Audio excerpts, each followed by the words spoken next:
welcome to our channel. Thank you. Don't forget to like, please subscribe, and make sure you share.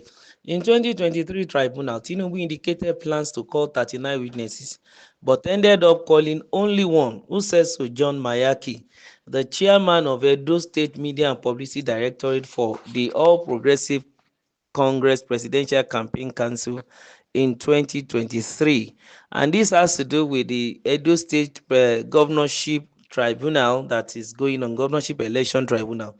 He has urged the Edo State chapter of APC to adopt a strategic approach by not presenting any witnesses at the ongoing governorship election petition tribunal.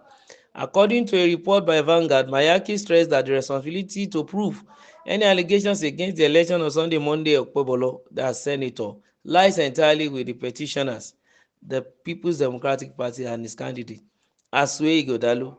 He asserted that it was unnecessary for APC to help its opponent build their case, emphasizing that the petitioners must provide sufficient evidence to back their claims. He commended the Independent National Electoral Commission for its decision not to call witnesses, stating that it upheld the legal principle that those who bring allegations must substantiate them. Mayaki questioned the credibility of the case brought forward by the PDP and Ighodalo, pointing out a major inconsistency. He noted that although the petitioners had initially boasted of having 100 witnesses to testify against Okpebolo's victory, they had only managed to call 19 so far. The petitioners should be allowed to prove their case if there was any. If a man says he has 100 witnesses and only ended up calling only 19, how does that show me he's ready to prove his case? And why should another person help him to achieve that? He remarked, highlighting past election tribunal cases. Mayaki cited the 2023 presidential election petition tribunal as a key reference. He recalled how President Bola Tinubu's legal team initially planned to call 39 witnesses but eventually settled on just one, Senate leader, Senator Opeyemi Bamidele. Despite this, the APC had still emerged victorious as neither Peter Obi nor Atiku Abubakar's legal teams were able to prove their claims beyond a reasonable doubt. That was how the president closed his case, while the APC didn't even dignify Peter Obi and Atiku with any witness. And I think Edo State APC should look in this direction too, he added. Mayaki believes that the APC in Edo State should learn from these past cases and resist the urge to present witnesses, arguing that the petitioners have already demonstrated their inability to substantiate their claims.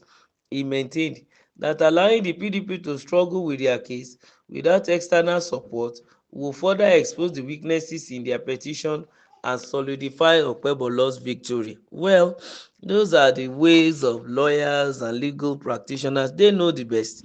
Those of us who are just in the by the way, by the sideline, looking at what they are doing, well, we are waiting and expecting to see exactly which permutation or combination will work well, that will make their case favorable even in the favor of APC.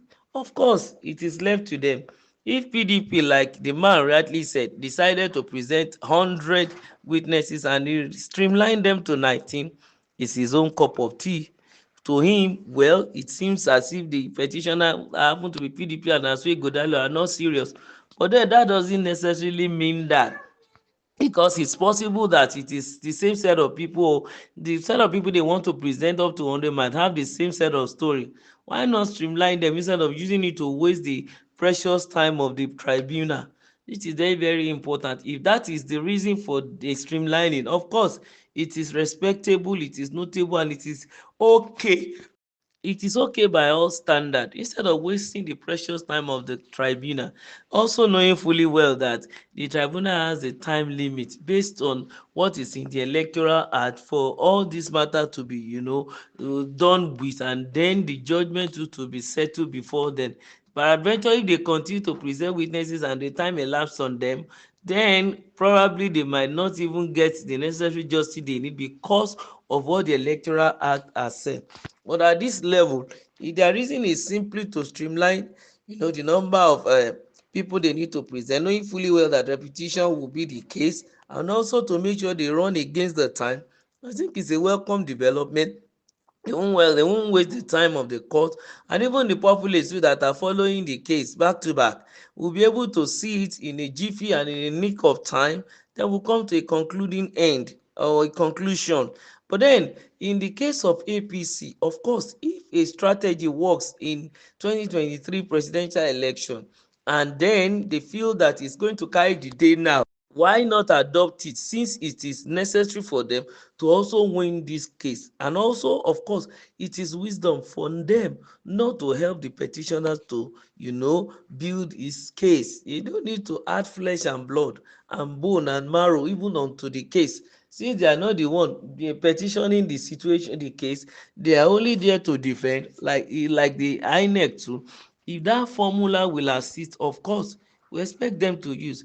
But if it's not going to assist them, of course they are expected not to yield to the advice given by John Mayaki. That is very, very important, because what is important majorly is the singular fact that the judgment is favourable to the All Progressive Congress, making sure that Senator Monday Okpebholo secures the seat and is sitting tightly on it for the next 4 years. That's the major goal. And if the goal is to be achieved by not presenting any witness, of course you should go ahead. But if you require the present witness, counter witness, and begin to counter the claims that has been made by the petitioner, of course we are expecting them to come out to give us the best, because this tribunal, of course, is going to show a lot of prowesses and a lot of things, actions and brilliance of different set of lawyers at this point in time. I think for now it's the only governorship tribunal case that is going on, and every hand is on deck really to really see what is going to be the outcome of this whole thing.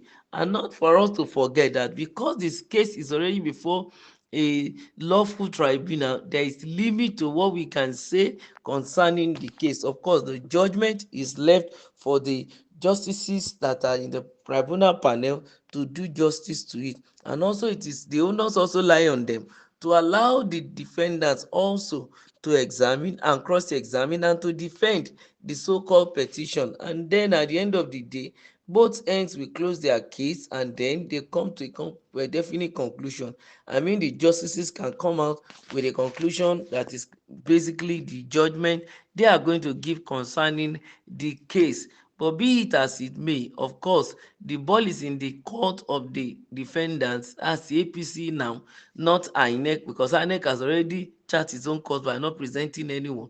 So APC too, the ball is in their court to decide whether to help the PDP to boost the case, or to bring in more witness, or to just stick with just one or not do anything at all.